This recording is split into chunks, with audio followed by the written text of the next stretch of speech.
ಧರ್ಮ ಬೋಧನೆಯ ತರಗತಿಯಲ್ಲಿ ನಮ್ಮ ಟೀಚರ್ ಕ್ರಿಸ್ಮಸ್ ಎಂದರೇನು ಎಂದು ಕೇಳಿದಾಗ ಯೇಸು ಕ್ರಿಸ್ತರ ಹುಟ್ಟಿದ ಹಬ್ಬ ಎಂದು ಎಲ್ಲರ ಉತ್ತರ ಒಂದೇ ವಾಕ್ಯದಲ್ಲಿ ಮುಗಿಯುತ್ತದೆ. ಆ ದಿನದ ವಿಶೇಷತೆ ಏನೆಂದು ಕೇಳಿದರೆ ತಟ್ಟನೆ ಉತ್ತರ ಸಿಗುವುದು cake, crepe, Christmas tree, sweets ಇತ್ಯಾದಿ. ಪ್ರಿಯರೇ, ಇದು ಕೇವಲ ಬಾಹ್ಯಾಚರಣೆ ಅಲ್ಲ. ಕ್ರಿಸ್ಮಸ್ ಅಂದರೆ ನಮ್ಮ ದೇವರು ಮನುಷ್ಯನಾಗಿ ಧರೆಗೆ ಇಳಿದು ಬಂದ ದಿನ. ಭಯದಿಂದ ಜನರಿಗೆ ಧೈರ್ಯ ತುಂಬಲು, ಕತ್ತಲಲ್ಲಿದ್ದ ಜನರಿಗೆ ಬೆಳಕು ನೀಡಲು, ನಿರಾಶೆಯಿಂದಿದ್ದವರಿಗೆ ನಂಬಿಕೆ ಹುಟ್ಟಿಸಲು, ಒಂಟಿತನ ಅನುಭವಿಸುವವರಿಗೆ ನಾನು ನಿನ್ನೊಂದಿಗೆ ಇದ್ದೇನೆ ಎಂದು ಧೈರ್ಯ ಹೇಳಲು ಬಂದ ದಿನ. ಆದರೆ ಯೇಸುವಿನ ಜನನ ಆಕಸ್ಮಿಕವಲ್ಲ. ಶತಮಾನಗಳ ಹಿಂದೆ ಯೇಸುವಿನ ಜನನದ ಬಗ್ಗೆ ದೇವರು ಕೊಟ್ಟ ವಾಗ್ದಾನಗಳು ಯೇಸುವಿನ ಮೂಲಕ ಪೂರ್ಣಗೊಂಡಿವೆ.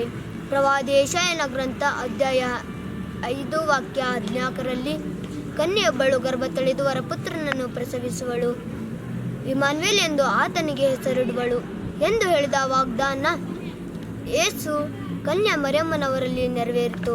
ಪ್ರವಾದಿ ಮಿಕಾಯನ ಗ್ರಂಥ ಅಧ್ಯಾಯ 5 ವಾಕ್ಯ 2ರಲ್ಲಿ ಇಸ್ರಾಯೇಲನ್ನು ಆಳತಕ್ಕವನು ನಿನ್ನಿಂದಲೇ ಉದಯಿಸುವನು ಎಂದು ಹೇಳಿದ ವಾಗ್ದಾನ ಯೇಸು ಬೆತ್ಲೆಹೇಮಿನಲ್ಲಿ ಹುಟ್ಟಿದಾಗ ಪೂರ್ಣಗೊಂಡಿತು. ಪ್ರವಾದಿ ಯೆಶಾಯನ ಗ್ರಂಥ ಅಧ್ಯಾಯ 9 ವಾಕ್ಯ 6ರಲ್ಲಿ ಪ್ರೀತಿಸಿದೇನು ಇಸ್ರಾಯೇಲನ್ನು ಅದರ ಬಾಲ್ಯಾವಸ್ಥೆಯಿಂದ, ಕರೆದೇನೋ ನನ್ನ ಆ ಪುತ್ರನನ್ನು ಎಂದು ಹೇಳಿದ್ದು ವಾಗ್ದಾನ ಯೇಸುವನ್ನು ಈಜಿಪ್ಟಿಗೆ ಕೊಂಡೊಯ್ಯುವ ಮೂಲಕ ಪೂರ್ಣಗೊಂಡಿತು. ಪ್ರವಾದಿ ಯೆರೆಮೀಯನ ಗ್ರಂಥ ಅಧ್ಯಾಯ 23 ವಾಕ್ಯ 5ರಿಂದ 6ರಲ್ಲಿ ದಾವೀದನ ಮೂಲದಿಂದ ಒಂದು ಮೊಳಕೆಯನ್ನು ಚಿಗುರಿಸುವೆನು, ಆತ ಸತ್ಪುರುಷ ರಾಜನಾಗಿ ಆಳುವನು ಎಂದು ಹೇಳಿದ ವಾಗ್ದಾನ ಯೇಸು ದಾವೀದನ ವಂಶದವರಾಗಿ ಬಂದಾಗ ಪೂರ್ಣಗೊಂಡಿತು. ಈ ಎಲ್ಲ ಪ್ರವಾದನೆಗಳು ಒಂದೇ ಸಂದೇಶವನ್ನು ಹೇಳುತ್ತವೆ. ದೇವರು ತನ್ನ ವಾಗ್ದಾನವನ್ನು ಮರೆತಿಲ್ಲ, ಅವರು ನಮಗಾಗಿ ಬಂದರು. ಈ ಸಮಯದಲ್ಲಿ ನನಗೆ ಒಂದು ಚಿಕ್ಕ ಘಟನೆಯ ನೆನಪು ಬರ್ತಾ ಇದೆ. ನಮ್ಮ ಹಳ್ಳಿಯಲ್ಲಿ ಒಬ್ಬ ಬಡ ಹುಡುಗನಿದ್ದ. ಮನೆಯಲ್ಲಿ ತುಂಬ ಬಡತನ, 3 ಹೊತ್ತು ಊಟಕ್ಕೆ ಇದೆಯೋ ಇಲ್ಲವೋ ಗೊತ್ತಿಲ್ಲ. ಕ್ರಿಸ್ಮಸ್ ದಿನ ಚರ್ಚಿನಲ್ಲಿ ಮಕ್ಕಳಿಗೆ ಉಡುಗೊರೆ ಬಾಕ್ಸ್ ನೀಡುತ್ತಿದ್ದರು.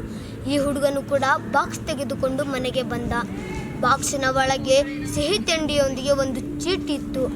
ಆ ಚೀಟಿಯಲ್ಲಿ ಯೇಸು ಸದಾ ನಿನ್ನೊಂದಿಗೆ ಇರ್ತಾನೆ ಎಂದಿತ್ತು. ಆ ವಾಕ್ಯ ಓದಿದ ಹುಡುಗನ ಜೀವನವನ್ನೇ ಬೆಳಗಿಸಿತ್ತು.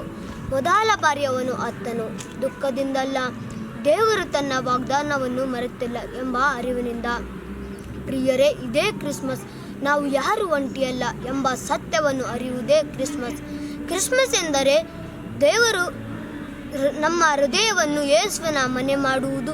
ನಾವು ಹಂಚಿಕೊಳ್ಳುವಾಗ, ಸಹಾಯ ಮಾಡುವಾಗ, ಪ್ರೀತಿಯಿಂದ ಮಾತನಾಡುವಾಗ ಯೇಸು ಮತ್ತೆ ಜನಿಸುತ್ತಾರೆ. ಯೇಸು ಜನಿಸಿದಾಗ ಗೋಧಲಿ ಬೆಳಗಿದಂತೆ ನಮ್ಮ ಮನಸ್ಸು ಅವರ ಪ್ರೀತಿಯಿಂದ ಬೆಳಗಬೇಕು.